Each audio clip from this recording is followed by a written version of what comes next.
علم الدین نو مولا کائنات چک کے لے گئے. غازی علم الدین ایک دن راتی گم ہو گیا نا میاں والی جیل چوں تے اوتھے گھنٹیاں کھڑ گئیاں. بابا نواب دین جڑا پہرے دار سی انہیں پھر جدو غازی علم الدین نو پھانسی لگی 1929 تو پھر انہیں رنگ محل چوک بعد جا کے تقریر وچ دسیا کہ ایک رات علم الدین غائب ہو گیا جیل چوں. گھنٹیاں کھڑ گئیاں. اسی اندر ویکھیے تو کوئی نہیں, جیل دا تالا ویکھیے تے بند, دیواراں ویکھیے تو کوئی نہیں ٹوٹی ہوئی. کہنے لگا علم الدین گیا کیڑے پاسے؟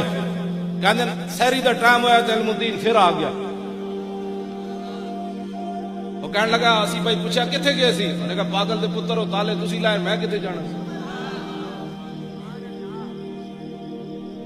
کہنے لگے جدو سارے جیل دے ٹٹو چلے گئے تو کہنے لگا میں بتی لے کے علم الدین دے دروازے کے چلا گیا. میں آخیا علم الدین دس ہوئے کتھے گئے سی؟ انہوں نے کہا جلیا کوئی گلاں دسن والی ہونی خاصا دی گل عام آگے نہیں مناسب کرنی, مٹھی کھیر پکا محمد کتے آگے دھرنی. انہوں نے کہا تینوں دس. انہوں نے کہا نہیں, جس نبی دے نام تے آیا بیٹھا نا دس. انہوں نے کہا ہن تو واسطہ وڈا پا دتا ہن سن. انہوں نے کہا دی رات دا ویلا ہویا تے حضرت مولا کائنات علی مرتضی آ گئے. یہ تے حضور اکلے جان والی دیوار وچ مولا علی چک کے کیڑے پاسوں لے گئے. ہاں جی نہ دیوار